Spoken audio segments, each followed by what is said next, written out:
Yeah. And you are Congressman Bradley Byrne. Right. Recently elected. This is your first State of the Union address. You won a special election in Alabama. I did. This is the first State of the Union for me. I'm also the newest person in Congress. How was it? Well, I was disappointed. I came here with great hopes tonight because I'd heard the president was going to do a reboot. And I've had some good discussions with people across the aisle since I've been here.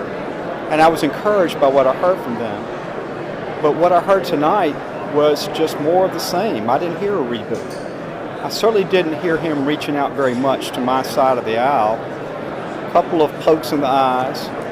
What did you consider a poke in the eye? Well, I think when he said, if you don't act, I'm going to a lot of us, that means he's going to go around the Constitution and ignore us. And I think that's not getting off to a good start with us. It's not getting off to a good start with me. But more importantly, the big issues that are facing the people of America, either he just glossed over or really didn't have anything new to say. And the people in my district want to see something new on the health care law. They don't think it's working. They think it's hurting them. They think the economy is not good. Many of them don't have jobs. They're working part-time. They want to work full-time. And I didn't hear anything to address that. There's some major threats abroad, and this threat from Iran is real.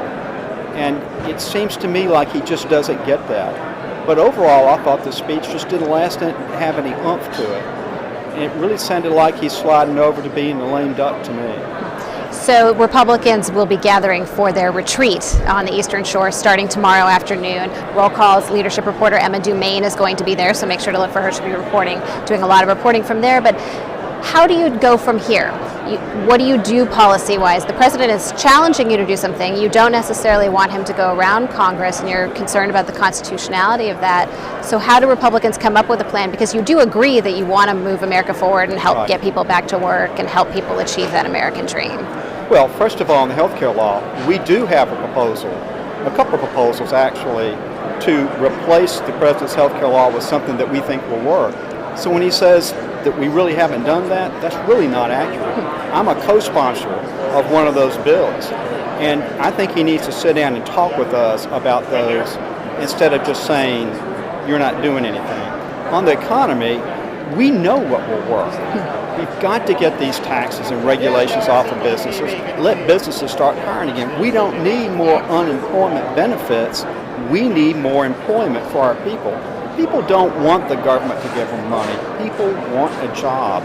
Let's do the things that will get them a job. Did you hear anything, as a Republican, as a new member of Congress, anything from the president that you specifically agreed with beyond we're happy to be Americans and proud of our veterans? We all want to help the veterans. And, everybody in there felt strongly about that.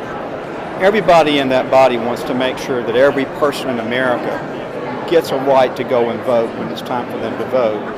But the big issues of the day, I didn't hear him break any new ground. And that's the problem. The people of America, look at the public opinion polls. They show they don't believe the economy's better. They think it's worse. They don't believe in this health care law. They're against it. I would have thought he could have come out there and said, all right, let's do something new. Let's do it together. And I just didn't hear that, and I don't think my colleagues heard that either. So finally on immigration, the president didn't actually talk that much about it, but we do know that the Senate overwhelmingly passed a bipartisan bill last spring.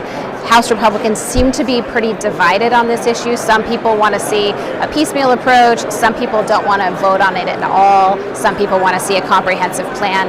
Where do you fall in that, and what do you predict is going to happen in the coming months? Well, the Senate bill's dead, and I think that's just the honest truth of it. I think there will be a piecemeal approach. The question is not that. The question is, what is that piecemeal approach going to be, and how do we deal with things like border security, internal security, making sure that we keep up with people that have come into this country legally, but they've stayed past the time they're supposed to be here, and we're not keeping up with them. And most importantly, the one that's going to be the most difficult is what do you do about the people that are here presently that are illegally? But let's not worry about the stuff that we can't reach an agreement on. Let's find the things we do have broad consensus on. Let's go put some points on the board. Let's go do something with that. And I think we can find a way to reach that consensus, and that will be a topic this week, I know. And would you support, let's say you don't support a pathway to citizenship for people, but you did support tougher border security, would you support all of those bills being on the floor that would allow you to vote yes on the things you do like and no on the things you don't like? I would only put on the floor the things that we've reached a broad consensus about.